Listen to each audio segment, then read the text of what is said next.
Hey guys, welcome back. So if you're getting the error subprocess return an error code 1 on Kali Linux, don't panic. I ran into the exact same issue and this is how I fixed it.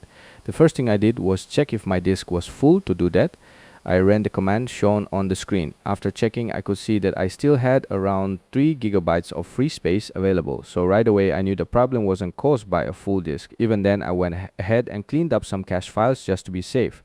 I used the commands shown on the screen and freed up a little more space. Now if you're still getting the same error after that, there's a good chance it's not a storage problem at all. In my case, the real issue was a package conflict. The system was trying to install a new package, but an older package was already using the same files. Because of that, dpkg refused to continue and kept throwing the error. To fix it, I removed the old package using the commands shown on the screen. Once that was done, I ran sudo apt fix broken install one more time, and that's it.